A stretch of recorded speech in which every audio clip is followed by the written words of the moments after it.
Olá, pessoal, como estamos? Já faz um tempinho que eu não apareço aqui no canal e dessa vez eu não vou prometer que eu vou ser mais constante, porque eu não sei se eu vou conseguir ser. Mas eu ainda acho que vale a pena manter o canal, porque tem alguns conteúdos que as pessoas às vezes revisitam e, enfim, acho que é um espaço legal e eu vou atualizando na medida que eu conseguir. E muitas das razões para eu não ter conseguido ficar muito presente nos últimos anos e mais especificamente nesse último semestre tem a ver com o tema desse vídeo, né, que é basicamente o meu trabalho como professora universitária e mais especificamente agora, né, como professora do programa de pós-graduação em letras da UERJ. Eu me credenciei nesse ano, no início de 2025, né, no primeiro semestre, e estou já, né, concluindo o primeiro curso que eu ofereci, que foi nesse semestre de 2025.2, já estou, né, trabalhando nas minhas orientações. E aí eu pensei em gravar esse vídeo para falar um pouquinho da experiência desse primeiro curso e para responder as perguntas que vocês me enviaram lá no Instagram. Eu abri para algumas perguntas, as pessoas mandaram dúvidas, algumas dúvidas são bastante parecidas, então a gente vai falar um pouco de tudo isso ao longo desse vídeo. Então, primeiro eu vou falar um pouco do curso. Eu divulguei bastante online esse curso, a gente teve alguns ouvintes, inclusive, que, né, ficaram sabendo disso por meio do Instagram, ou enfim, as pessoas compartilharam. Foi um curso pensando ficção política, narrativas políticas, né, em expressões artísticas irlandesas, basicamente. O título da disciplina tira um trecho de I Love You, do Fontaines DC, por isso eu estou usando a camiseta deles para ficar on theme, mas então a ideia era pensar como a história da Irlanda e questões políticas que estão sendo discutidas no cenário cultural irlandês fazem parte da construção narrativa de romances, de contos, de peças, de filmes e de canções, porque a gente pegou no final, né, o Fontaines e o Hozier sendo um artista que a Tiziane, minha orientanda, está pesquisando, ela está escrevendo a dissertação sobre ele, e pensando relações do Hozier com a literatura, com a Irlanda, e como isso vai aparecer na canção dele. Então, eu planejei esse curso em grande medida pensando na Tiziane, obviamente, né? Queria oferecer um curso que tivesse a ver com a pesquisa dela, mas também pensando em trabalhos que eu já fiz, né? A minha tese de doutorado foi sobre literatura irlandesa contemporânea e sobre um romance muito político, que é o Milkman, da Anna Burns. Então, a gente trabalhou com Milkman, a gente trabalhou com Trespasses, da Louise Kennedy, que é um romance que, por alguma razão, não foi traduzido ainda no Brasil, e nós trabalhamos com Normal People, de romance foram esses, mas a gente também trabalhou com teatro, né, com drama, a gente leu uma peça de John Synge, The Playboy of the Western World, a gente leu uma peça da Marina Carr, By the Bog of Cats, a gente trabalhou com o roteiro e com o filme do The Banshees of Inisherin, e, né, foi uma experiência, eu acho, bem bacana. E trouxemos algumas referências aí, né, da teoria da literatura, né, dos estudos culturais, para tentar mapear isso tudo. Encerramos o curso com os seminários da turma, que foram muito legais, assim, muito legais. Linguagens diferentes, questões diferentes, e nem todo mundo ali pesquisa ficção irlandesa, mas, assim, muito bacana mesmo. Assim, eu fiquei... Até fiz um post lá no Instagram falando um pouco sobre, né, como foi legal assistir os trabalhos deles. Então foi um semestre muito produtivo, muito bacana, muito especial, me senti muito acolhida nesse primeiro semestre no programa. Já estive aí na banca de seleção de mestrado, tive uma experiência bem intensiva, né, que é um retorno, na verdade. Esse é o programa pelo qual eu me formei, né, eu fiz o meu mestrado e o meu doutorado nesse programa de pós-graduação, defendi minha tese 3 anos atrás, e aí cumpri esses 3 anos, né, de aula na graduação, orientação na graduação, para poder me credenciar como professora para orientar na pós estrito sensu, né, que é diferente da especialização, são coisas, né, diferentes. E foi isso, gente, foi realmente muito especial e foi bacana retornar uma coisa que eu não consegui circular tanto, eu acho, quando eu tava fazendo, que foi meu doutorado, né, que eu fiz todo online por causa da pandemia. Mas vamos às perguntas de vocês, né, eu já tô com planos para a próxima disciplina que eu vou oferecer, em 2026.2, mas eu não vou dar spoilers por enquanto, eu vou passar direto para as perguntas. Tem muitas perguntas de pessoas que não estão na pós, o que eu acho que é legal, né? Pessoas que não sabem muito como funciona e têm essa curiosidade. Então, eu vou responder essas perguntas e espero que ajudem vocês também. A primeira pergunta é do Douglas. Ele perguntou qual é a parte mais tranquila e a mais hard da pós. Eu acho que é impossível responder essa pergunta de uma forma, com uma resposta só, basicamente, porque as pessoas vão ter dificuldades muito diferentes. Para algumas pessoas, a maior dificuldade vai ser, por exemplo, sei lá, seleção, porque às vezes a pessoa é muito nervosa, muito ansiosa com prova. Às vezes a pessoa vai ter dificuldade com as disciplinas, às vezes a pessoa vai ter dificuldade conciliando as coisas com o trabalho, às vezes vai ser a escrita mesmo, vai ser o trabalho de pesquisa, porque tem esse elemento do trabalho de pesquisa. Né, de realmente sentar e ler, e ler, e ler, e ler, e fichar, e fichar, e fichar, e articular finalmente isso em artigo, em apresentações, e na dissertação ou na tese, né, dependendo se é mestrado ou doutorado. Então, acho que vai depender, assim, da condição de cada um, né, da personalidade, da bagagem, não tem uma resposta única aqui, né. Vamos lá.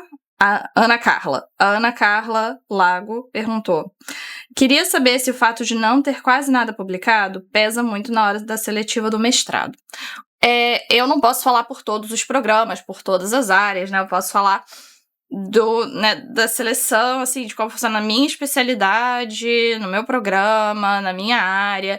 Mas eu tendo a dizer que não. Eu acho que é sempre bacana você ter uma experiência, por exemplo, de iniciação científica ou de algum trabalho de iniciação à pesquisa, porque nem sempre você tem esse contato com a pesquisa por uma IC formal. Meus alunos, por exemplo, da extensão fazem muita pesquisa e, né, meus ex-bolsistas estão todos aí, ou no mestrado ou a caminho do mestrado. Então, é um trabalho de formação que passa pela pesquisa também, porque tem um trabalho literal de pesquisar no nosso projeto Literatura Inglesa no Brasil e tem uma formação mesmo intensiva e contínua. Eu acho que é legal você ter essa experiência. Por exemplo, ali no curso de letras da UERJ não tem TCC. Quando tem TCC já é uma introdução à pesquisa, né? Então, acho que é importante ter essa experiência, ter alguma, né, ainda que seja informal, alguma introdução ali, isso ajuda você a se sentir mais seguro, inclusive. Mas ninguém vai esperar que um aluno de graduação, né, se for esse caso, não for alguém que já tem uma outra formação, enfim, mas ninguém vai esperar que um aluno de graduação, ou recém-saído da graduação, tenha publicação, muito, assim, de vez ou outra você vai ter alguém que já publicou em livro, publicou em algum periódico que aceita submissão, mas são pouquíssimos periódicos, na nossa área, pelo menos, que aceitam submissões de alunos de graduação. Então, isso não vai pesar muito. Vai pesar pra gente, basicamente, né, a sua prova e o seu projeto. São as coisas que pesam mais. Vamos para a próxima. O Instagram não é muito intuitivo mostrando o nome das pessoas. Vamos lá. A próxima é da Geisla.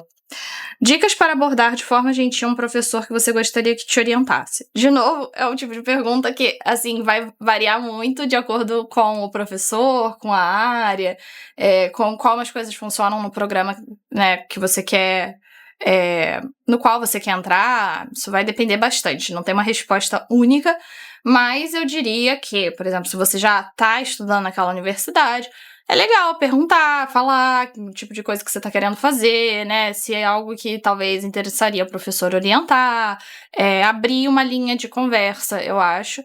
Se não for, né? Se você, por exemplo, sei lá, é de uma outra região e faria o mestrado em outro lugar, ou se você não tá inserida muito na cena da universidade, eu acho que sempre é legal ver o que o professor está organizando em termos de evento, de coisas, participar, né? Tentar abrir uma linha de comunicação e, né, tendo aberto essa linha de comunicação, fazer comunicações por e-mail, pedir o e-mail da pessoa, se, né, você tiver como encontrar pessoalmente, tal, pedir o e-mail, perguntar se, né, você poderia mandar esse e-mail e tal. Se não, mandar um e-mail, né, digamos que, né, não tem esse contato, mas mandar um e-mail se apresentando, falando seus interesses de pesquisa, se a pessoa orientaria, ou teria alguém que a pessoa indicaria para te orientar. Os processos seletivos funcionam de maneiras muito diferentes de acordo com o programa. Então, não tem uma resposta única aqui. Tem lugar que vão te indicar assistir disciplina como aluno especial, né? Tem, enfim, 1000 maneiras de se fazer as coisas. Mas uma coisa que eu acho muito importante é, né, se informar sobre o que de fato esse professor está pesquisando para ver, né, se está alinhado com o que você está querendo fazer, e fazer contato por e-mail. Eu pessoalmente não acho muito legal abordagens assim pelo Instagram, por DM. Eu acho que é um lugar que, né, o Instagram, primeiro, as coisas somem muito facilmente, segundo, tem uma aura muito informal, né? Então não acho que é legal para um contato profissional acadêmico. É legal mandar um e-mail para a pessoa, ver qual é o e-mail ali institucional, o e-mail, né, que a pessoa divulga e fazer esse contato. Tem algumas perguntas que não são sobre o tema em si, né, como foi o processo seletivo para se tornar professora universitária. Eu posso gravar outro vídeo falando um pouco sobre isso, talvez, em um outro momento, mas para ficar no tema, eu vou pular essa. A Carol perguntou apenas presencial. Eu não sei se ela tá perguntando se o nosso programa é apenas presencial, mas sim, a maior parte dos, né, eu acho, não sei se em outras áreas é diferente, pós-pandemia, né, que eu saiba, todo mundo tá no presencial. Tem algumas coisas que se flexibiliza para fazer online, tipo banca, né? Se você tem um convidado de outro lugar, a pessoa não tá podendo vir, você vai fazer banca online. Mas as aulas, tudo vai ser presencial, né? Num programa de pós-graduação estrito sensu na nossa área. É difícil conseguir entrar no mestrado, em doutorado, em literatura. É difícil conseguir entrar no mestrado ou no doutorado em literatura inglesa na UERJ.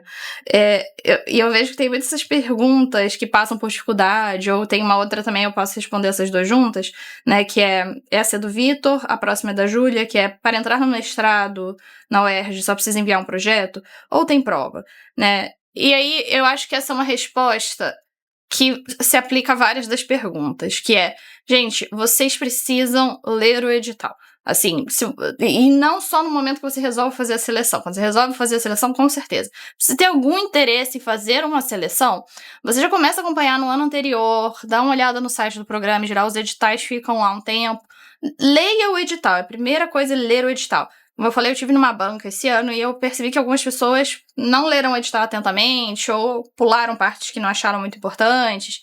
É importante você ler o edital, conhecer esse edital com o seu coração, com a sua mente, com o seu corpo, sabe? Esse edital tem que estar nas suas veias. Porque o edital é a lei da seleção, né? Ali do processo seletivo. Então você tem que conhecer esse edital antes de você começar a pensar em fazer projeto, começar a pensar em possíveis orientadores. Você tem que conhecer esse edital muito bem. Que aí vai te dizer se tem prova, como é a prova, como funciona, quantas horas você vai ter para escrever essa prova, o que é esperado nessa prova. Projeto, formato do projeto tem que estar de acordo com o que está no edital. Isso é uma regra básica. Então, assim, primeira coisa, sentar e ler o edital. Digamos que você quer fazer a seleção para o mestrado em literaturas de língua inglesa na UERJ ano que vem.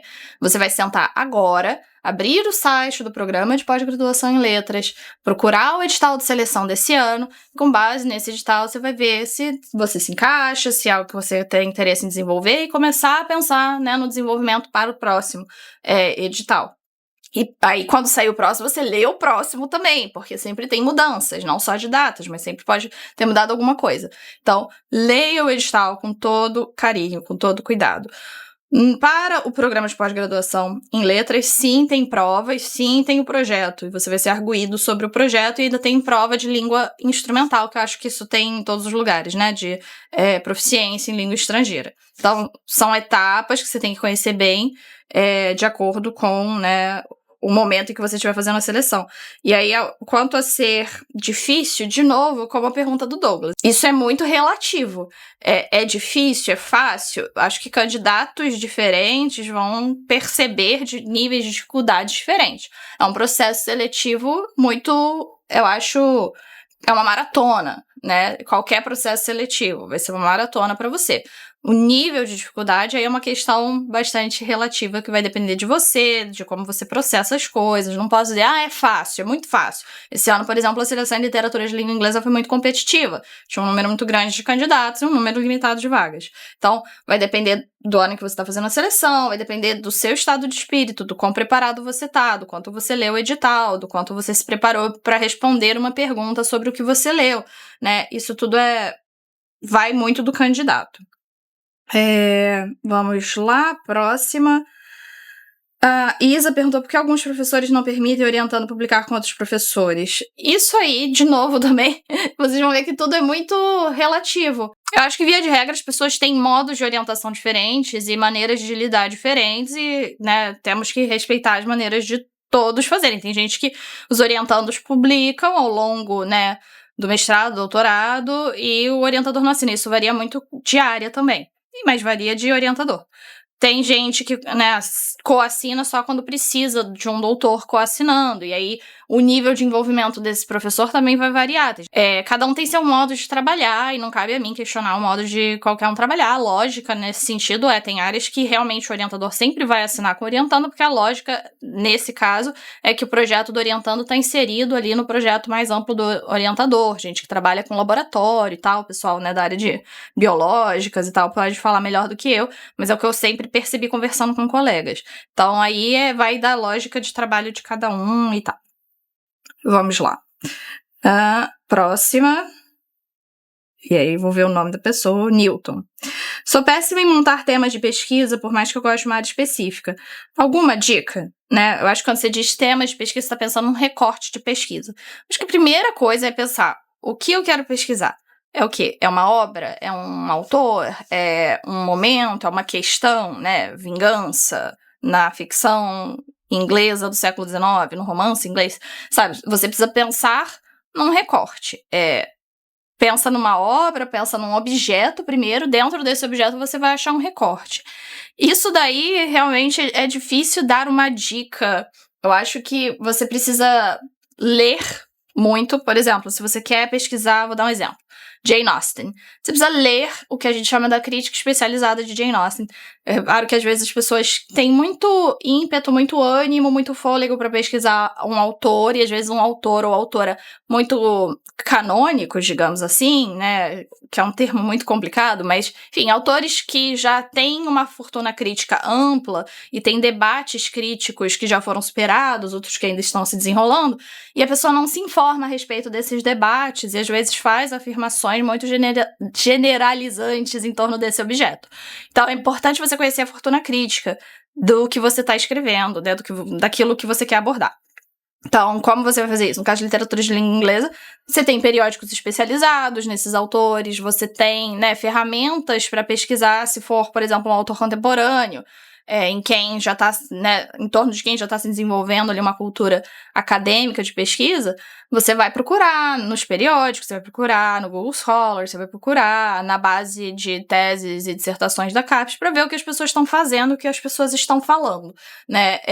Eu acho que uma coisa muito importante sobre o trabalho acadêmico que às vezes as pessoas esquecem é que a lógica do trabalho acadêmico é sempre colaborativa, né? Quando você submete um artigo para um periódico, esse artigo vai ser avaliado às cegas por pelo menos 2 pareceristas, né, pelos seus pares. Essa é a lógica, né, da vida acadêmica. Quando você está escrevendo uma dissertação, você vai passar por uma banca, né, de qualificação, às vezes mais de uma, e você vai passar por uma banca na sua defesa.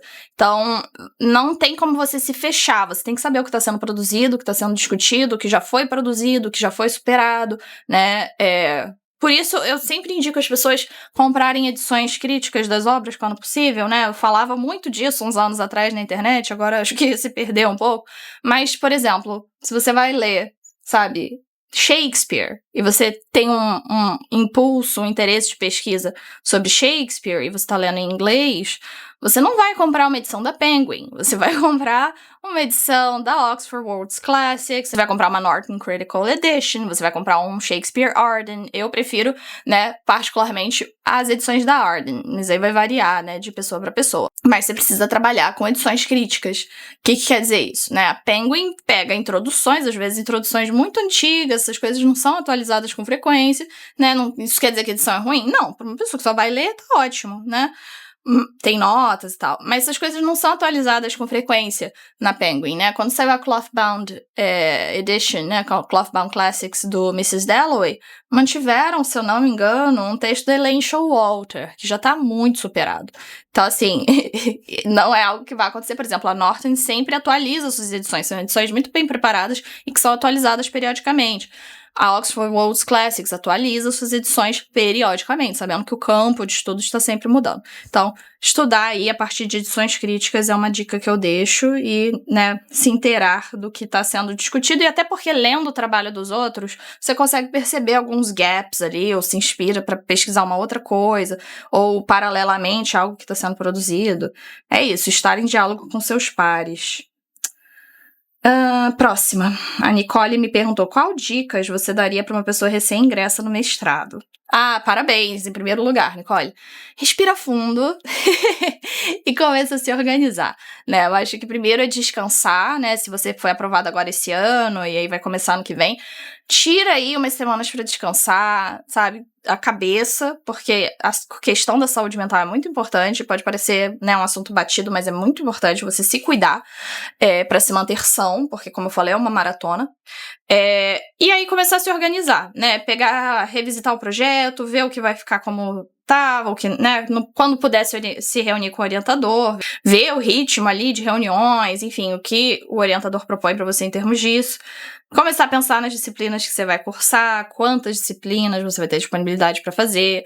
Mas, assim, eu acho que é muito importante tirar um momento para comemorar que você foi aprovada, que você vai fazer isso, e começar a organizar, né, essa rotina do mestrado na sua rotina de vida, nas atividades que você já faz, se você trabalha, que horário que você vai, né, se você trabalha para si, que horário vão ser, né, suas atividades, se você trabalha, né, para alguém, trabalha num lugar, ver os horários que você vai fazer suas disciplinas, né, eu acho que é um momento, assim, que logo depois que você passa é comemoração e organização mental, né, e sempre em diálogo com o seu orientador ou sua orientadora. E aí é muito legal. Eu acho o mestrado um barato, assim, porque é uma experiência muito intensa, muito corrida. Você tem muita coisa para cumprir, tem disciplina para cursar, texto para escrever, artigo para publicar, eventos nos quais você precisa participar, estágio do PED, tem muita coisa, assim, muito rapidamente, e dali a pouco você já tá qualificando, dali a pouco você já tá defendendo. Então, né, tentar respirar fundo e não pirar, basicamente. E vamos lá. O Guilherme perguntou qual o meu tema de pesquisa e como eu cheguei nele. Eu acho que você tá perguntando sobre meu projeto de pesquisa, né, Guilherme? Atualmente, eu tô com um projeto de pesquisa que foi o projeto que eu submeti, né, para credenciamento na pós, que é intitulado Poéticas do Storytelling na Literatura em Outras Artes, que é um projeto que eu criei pensando nos meus interesses de pesquisa e também nos interesses de pesquisa dos meus orientandos atuais e possíveis próximos orientandos. A gente está pensando narrativa, o conceito de narratividade, conceitos de antinarrativa, porque eu tenho objetos de pesquisa muito variados.